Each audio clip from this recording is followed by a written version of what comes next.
စပွန်ဆာမမတူနဲ့တိတ်တိတ်ပုံကြိုင်နေတဲ့မင်းသားအောင်စုဘူးရဲ့တဲ့ထွက်ပေါ်လာမင်္ဂလာပါငွေချင်းလေးတို့ရေဇမင်းသားလေးအောင်စုဘူးတယောက်ချစ်သူရနေပြီဆိုတဲ့တဲ့ကအင်တာနက်ပေါ်မှာပြန့်နှံ့လို့လာခဲ့ပါတယ်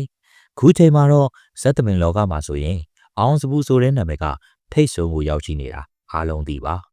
သူ့ရဲ့ rain နဲ့တူတဲ့မြန်သားကိုရီးယားစတိုင်စပင်ကြီးပြုံးလိုက်ရင်အလဲလုံးလေးလိုဖြူဖွေးနေတဲ့သွားလေးတွေနဲ့ဆွဲဆောင်မှုရှိတဲ့ပြုံးလေးတွေကမိမပြိုလေးတွေကိုငေးရလောက်အောင်ထိဆွဲဆောင်မှုကရှိနေတာပါအပြိုအိုတက်ကြီးရွယ်မရွေကြိုက်ကြတဲ့အပြင်စမ်းကလည်းကြောက်ခမန်းလေးလေးတောင်မြင်နေတာပါအောင်စပူက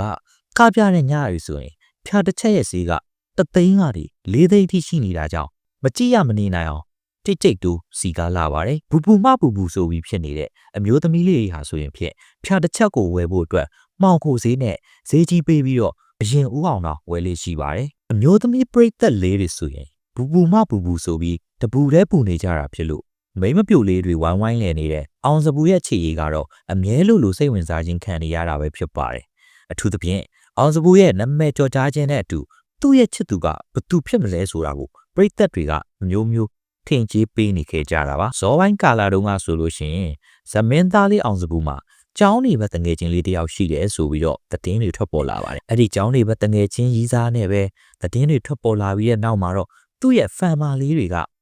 ကြီးကျယ်အလူလက်သဲပွဲခဲ့ကြပါတယ်ဒါပေမဲ့လေနောက်ပိုင်းမှာတော့မင်းသားချောလေးအောင်စပူကဒီကိစ္စကိုထုတ်မမှန်ကြောင်းညှင်းဆိုခဲ့တာကြောင့်သူ့ရဲ့ဖန်လေးတွေကတော့စိတ်အေးသွားခဲ့ရတာပါဒါတင်မကသေးပါဘူးအောင်စပူရဲ့ဆက်အဖွဲကခေါင်းဆောင်မင်းသမီးချောလေးမေမျက်နှိုးခင်းနဲ့လေချစ်ကြိုက်နေတယ်ဆိုပြီးတော့သတင်းတွေတစ်ခုပြီးတစ်ခုပေါ်ထွက်လာခဲ့တဲ့တောင်မှာတော့မင်းသမီးလေးမေမျက်နှိုးခင်းကအောင်စပူဖန်လေးတွေရဲ့လူမုံများခြင်းကိုခံခဲ့ရပါတယ်ခြေနေတွေကတဖြည်းဖြည်းနဲ့စိုးသက်ဆိုးလာတာကြောင့်မင်းသမီးချောလေးမေမျက်နှိုးခင်းကိုယ်တိုင်ကအောင်စပူနဲ့မကြိုက်ပါဘူးဆိုတာကိုအွန်လိုင်းကနေတဆင့်ပရိသတ်တွေကိုတောင်းပန်ရှင်းလင်းခဲ့ရတဲ့အထိကိုဖြစ်ခဲ့တာပါဒါပေမဲ့အခုချိန်မှာတော့အောင်စပူနဲ့တိတ်ပုံကြိုက်နေတဲ့ချစ်သူရဲ့အတွင်းသတင်းတွေကတော့ပြန်တန်းလို့လာခဲ့ပါပြီအဲ့ဒီချစ်သူကတော့တခြားသူတော့မဟုတ်ပါဘူးအောင်စပူရဲ့အနားမှာအမြဲရှိနေပေးတဲ့စပွန်ဆာဝမ်းမတူပဲဖြစ်ပါတယ်အောင်စပူကတော့လက်ရှိအချိန်မှာဆိုရင်မင်းသမီးလေးမေမြင့်မုံနဲ့ရုပ်ရှင်တွေကိုရိုက်ကူးနေရပဲဖြစ်ပါတယ်ဆိုပါစပွန်ဆာမမကလည်းအောင်စပူနဲ့အတူရိုက်ကွင်းတွေမှာအမြဲတမ်းလို့တူရှိနေပေးခဲ့တာလို့လည်းသိရှိရပါတယ်ဆိုပါစပွန်ဆာမမကတော့ရုပ်ကလေးကချစ်ဖို့ကောင်းရုံသာမကပဲထက်မြက်တဲ့အပြင်အောင်စပူလိုအပ်တိုင်းကိုအမြဲအနားမှာရှိနေပေးပြီ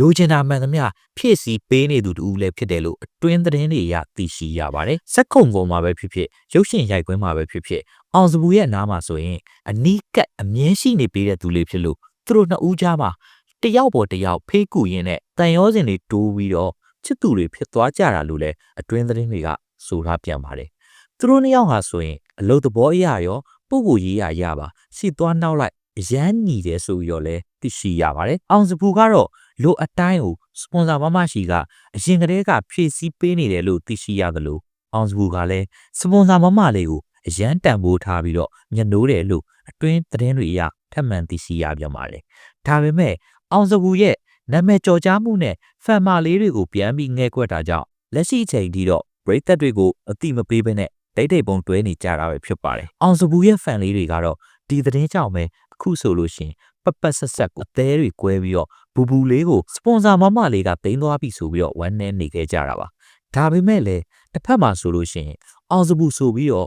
အခန်းဒီမာလေးတွေအသေးဆွဲဖြစ်မလာခင်ကတည်းကဖြည့်ဆည်းပေးခဲ့တဲ့စပွန်ဆာမလည်းဖြစ်လို့သဘောတူခြင်းတဲ့သူတွေကလည်းရှိနေကြပါသေးတယ်အမှုပညာတူတွက်ဆိုလို့ရှိရင်အလုံးသားရေးရဖြစ်တဲ့အခြေရေးဆိုတာကအင်မတန်ကိုထိလွယ်ရှားလွယ်ဖြစ်တာကြောင့်ပို့ပြီးတော့ view site နေရတာပါအထူးသဖြင့်အောင်စပူလိုစမ်းရမ်းပွင့်တဲ့မင်းသားတွေအတွက်တော့ပို့ပြီးတော့တတိထားနေရမှာဖြစ်ပြီးလူသားတူနေနေဆိုရင်တော့စိုးတူကောင်းလူဖြစ်တဲ့ချစ်သူရှိတာကတော့တဘာဝကြတာဖြစ်လို့ပရိသတ်တွေအနေနဲ့လည်းနားလည်ပေးကြဖို့မျှော်လင့်ပါတယ်ဒီဗီဒီယိုလေးကိုကြည့်နေကြတဲ့ပရိသတ်တွေကတော့အောင်စပူလိုအပ်တာကိုအမြဲဖြည့်ဆည်းပေးနေတဲ့စပွန်ဆာမနဲ့သဘောတူရဲ့လားအောင်စပူတယောက်တိတ်ပုံချစ်သူတယောက်ရနေတဲ့အပေါ်ဘယ်လိုမျိုးထင်လဲဆိုတာကိုမှတ်ချက်လေးတွေပေးပြီး comment လေးတွေရေးသွားကြပါဦးခုလိုမျိုးသတင်းလေးတွေကိုပုံမှန်တင်ဆက်ပေးသွားမှာမို့ကျွန်တော်တို့ရဲ့သတင်း TV channel လေးကို like and subscribe လုပ်ခဲ့ကြပါဦး